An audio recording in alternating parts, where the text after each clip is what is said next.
सभी को नमस्कार। भारत राष्ट्र की संत परंपरा में नवयुवक संत के रूप में स्वामी विवेकानंद को कौन नहीं जानता, जिन्होंने भारत राष्ट्र के ज्ञान की, भारतीय धर्म परंपरा की, भारतीय वस्त्र परंपरा की सभी प्रकार से आविश्व प्रचार और प्रसार किया। प्रचार प्रसार का तात्पर्य एक जागृति लोगों में उन्होंने लाया।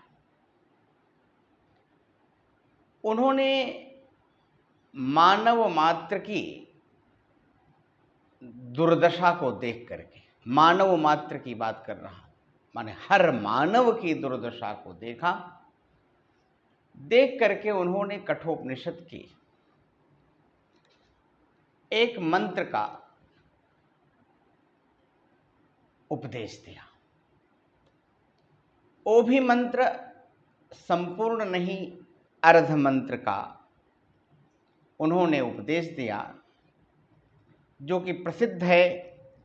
उत्तिष्ठत जाग्रत प्राप्य वरान् निबोधत क्षुरस्य धारा निशिता दुरत्या दुर्गम पथस्तत् कवयो वदन्ति।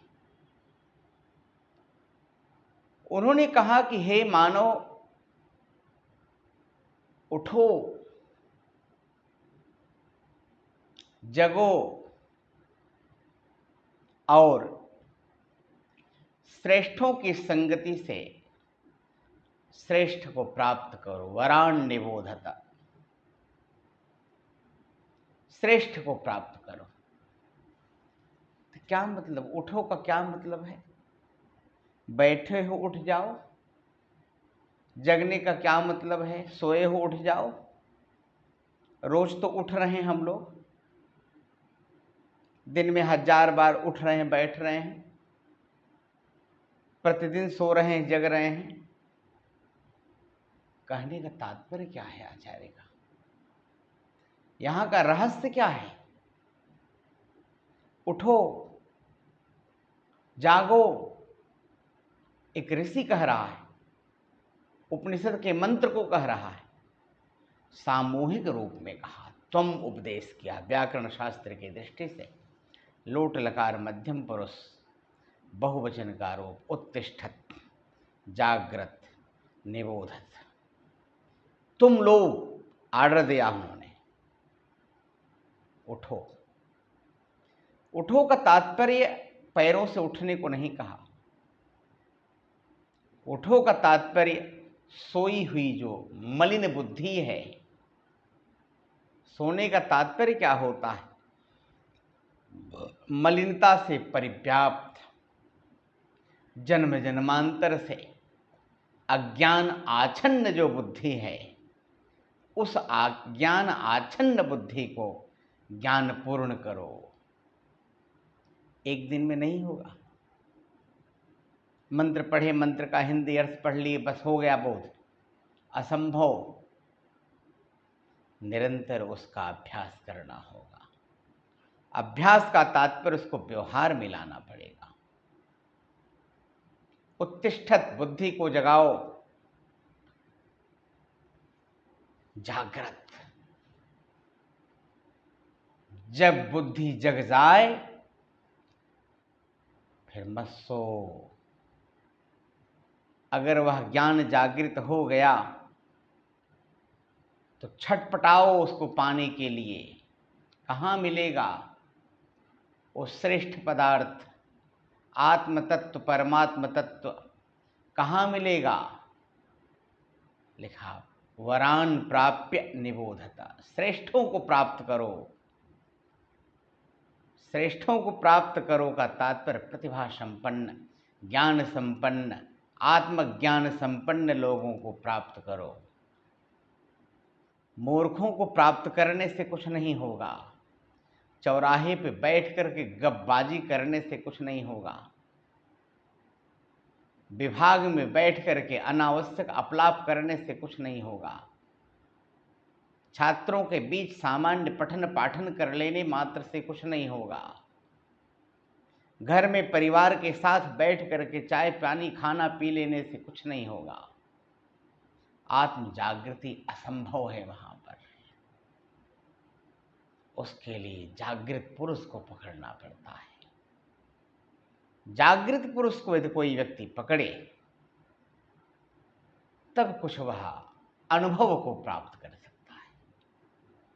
तो यहां पर ऋषि ने सभी के लिए उत्तिष्ठत जाग्रत प्राप्य वरान निबोधत, और जब वह ज्ञान हो जाएगा, वह ज्ञान कैसा है?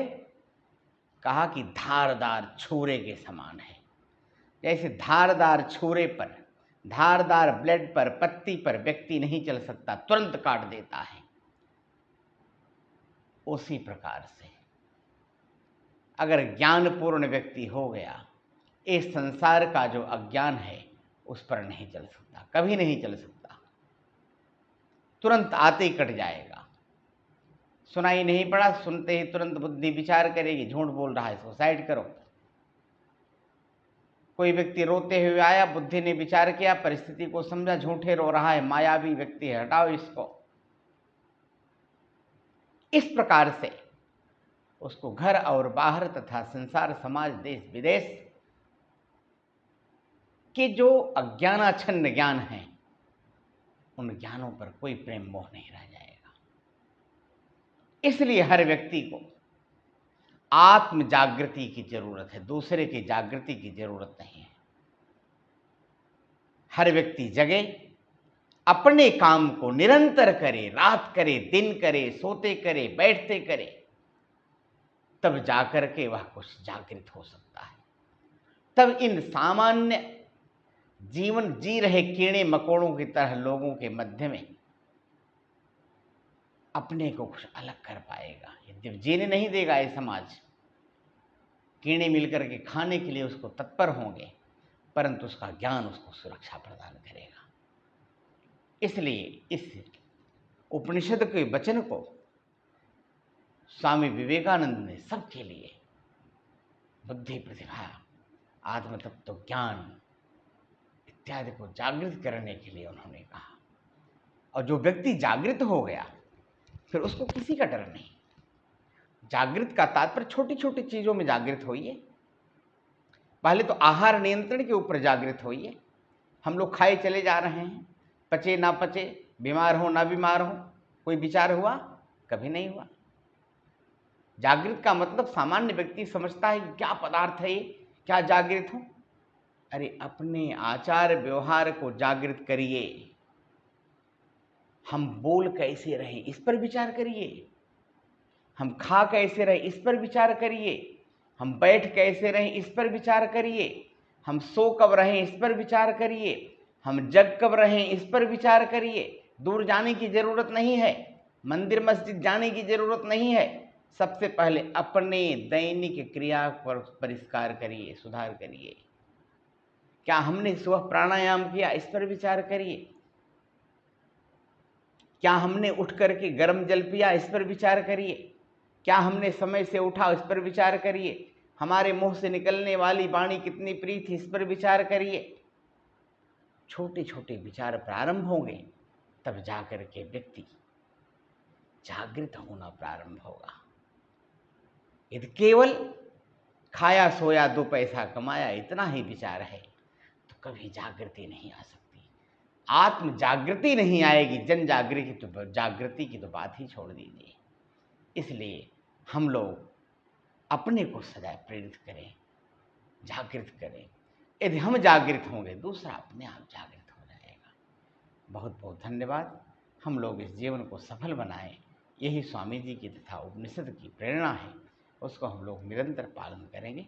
धन्यवाद।